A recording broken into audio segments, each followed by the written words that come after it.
Hi, thanks for watching. I'm so glad that you're here today. Today I decided to do something a little differently. I am going to do a book summary.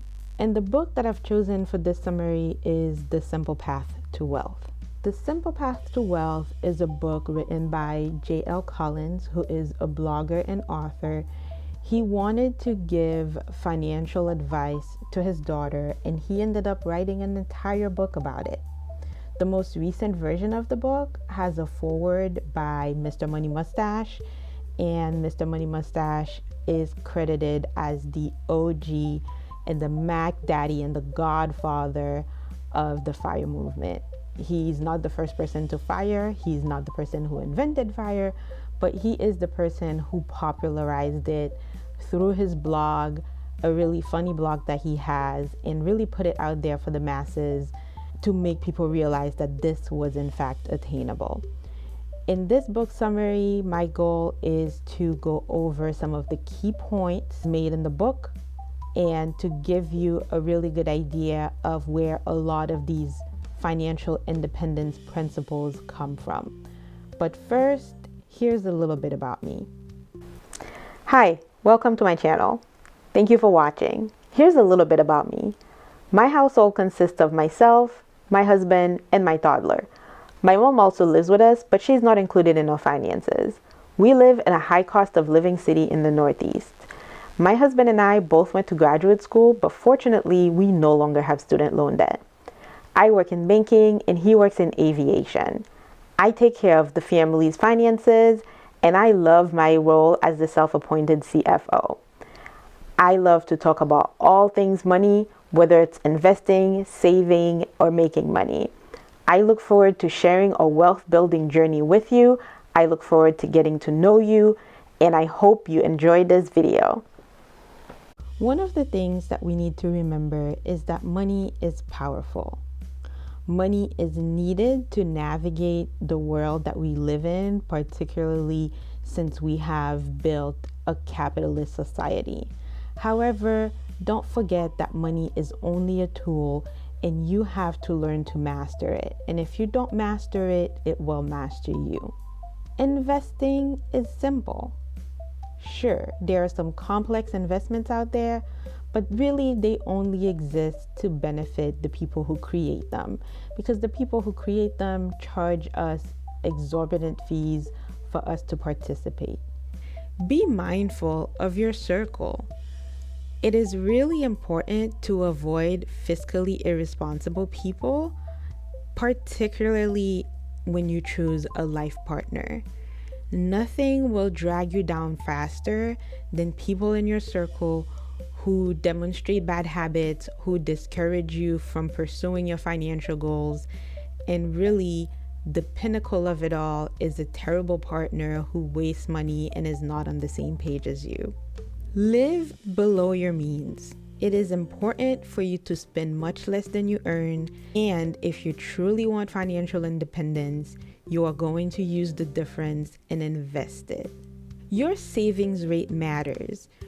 You can be a high income earner and still struggle to attain financial independence if you don't save any of it or if you don't save enough. There are people who will be financially independent before other people who make more than them.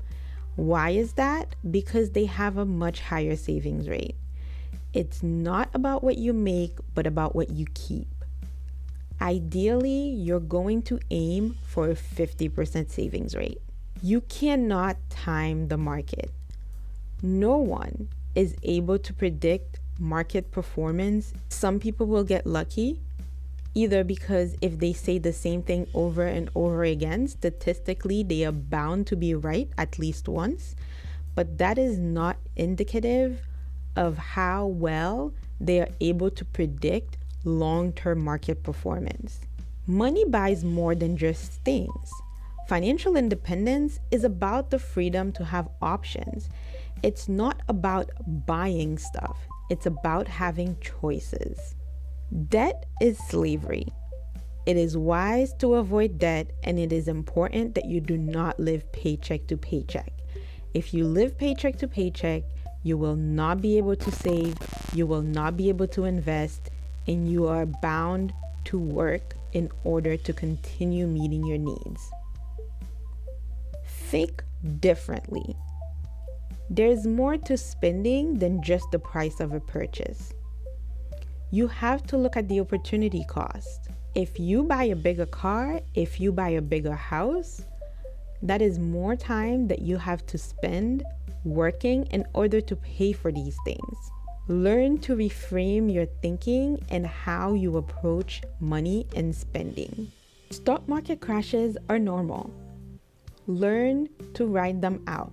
They are temporary, and the longer your investment horizon is, the less of an impact they have on your portfolio. There has been the Great Depression, the 1970s energy crisis, the 2000 dot-com bust, the 2008 housing crash, and we have seen the COVID crash. Crashes come and go. In the short term, it might be painful, but if you stay the course, over the long term, it will go up. And if it doesn't, you have much bigger issues than your portfolio. Index funds are key. Over 80% of managed funds underperform index funds, and they cost more. The longer you are invested, the worse your chances are at picking the right stocks or picking the right fund manager. You are much better off sticking with index funds. You have to invest to fight inflation.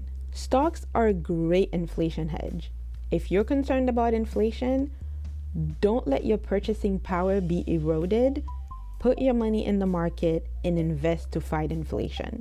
There are no risk-free investments. There are low-risk investments. There are moderate risk investments, but there are no zero-risk investments. Even cash faces risk. The primary threat to cash is inflation risk. Your purchasing power is going down. If you put your cash under your mattress, not only do you risk losing it, you are eroding the value of that cash with inflation. Even if you put your money in a government-insured deposit account, you are still facing a significant inflation risk because there are no institutions out there that are paying you an interest rate that is able to keep up with the inflation rate. If you are enjoying this video so far, don't forget to hit the like button so the algorithm knows that it's good, and of course subscribe for more content. If you think any of the information that I provide here might be helpful to somebody else, be sure to share it with them. There are 2 stages of your financial life, and they have nothing to do with your age. The first stage is wealth accumulation. That is the stage where you are building your wealth, and typically people do that with stock market investing. The second stage is wealth preservation.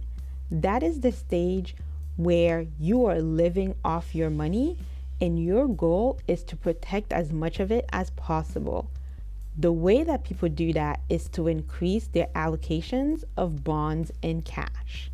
Keep it simple. It is easier and more profitable in the long term for you to have a simple investment strategy.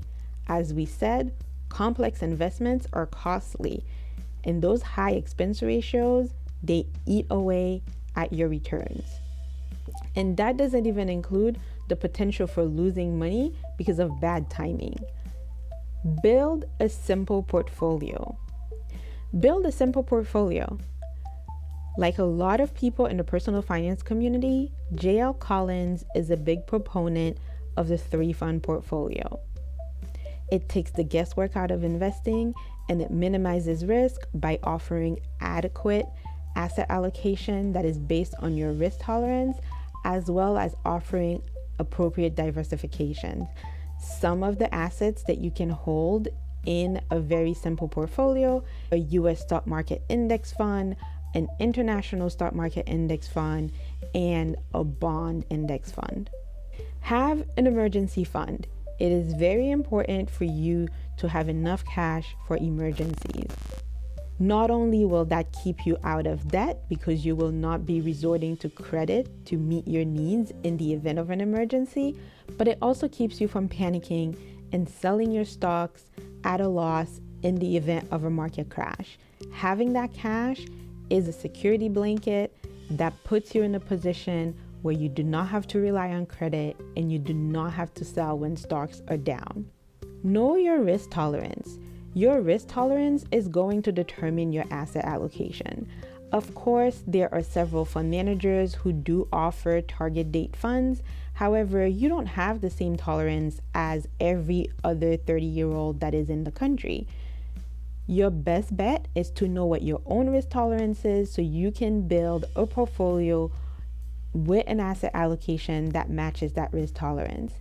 If you want to know how you can find out what your risk tolerance is, I made a video of myself taking a risk tolerance quiz. I also have the link to the actual quiz that I took, and you can check it out for yourself so you can have a better picture of your risk tolerance.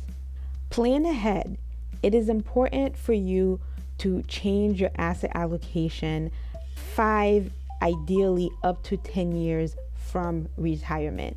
You do not want to go into retirement with a 100% stock portfolio and you find yourself in a situation where the market crashes exactly at the wrong time. You may never be able to recover from that loss. If you want to get started on making a plan, I have a video that talks about creating an investment policy statement.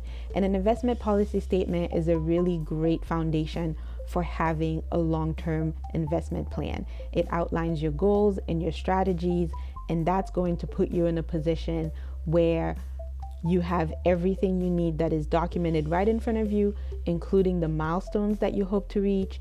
And as time progresses, you can build upon that to make a long-term plan. See if an HSA suits you. An HSA is a health savings account that is a triple tax advantage account. If you qualify for an HSA, take a look and see if it is something that would work for you. Personally, in our household, we do not use an HSA. That is a conscious decision that we made not to use it because I have to do a lot of screenings and I have to make sure that my healthcare costs do not run away from me, because one of the ways that you do qualify for an HSA is to have a high deductible plan. And given that my healthcare expenses are relatively unpredictable, I do not want to put myself in that position. However, for somebody else who maybe doesn't have kids or who knows that their healthcare costs are relatively low, it might not hurt to see if this is something that would work for you. Lump sum investing wins. According to a study, lump sum investing beats dollar cost averaging 2 out of 3 times. Of course, there are some mental and emotional benefits to not doing lump sum investing.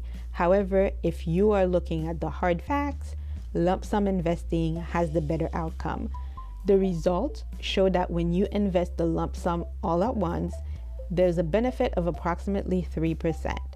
However, for some people, if they know their temperament and they know their risk tolerance, and they know that if they put that lump sum in the market and the market suddenly crashes, they may not have what it takes to ride it out and wait for it to come back up. If you are going to panic sell once everything starts sliding down, that 3% benefit might not be worth it, and maybe you are going to be better off with dollar cost averaging. What is financial independence? We talk about that all the time. So what is it? Well, financial independence is when you have 25 times your annual expenses in savings. That means if you spend approximately $75,000 a year, you are financially independent once you have $1.875 million in the bank. If you spend $100,000 a year, you are financially independent once you have a nest egg of $2.5 million. Know the safe withdrawal rate. The safe withdrawal rate is based on the Trinity study.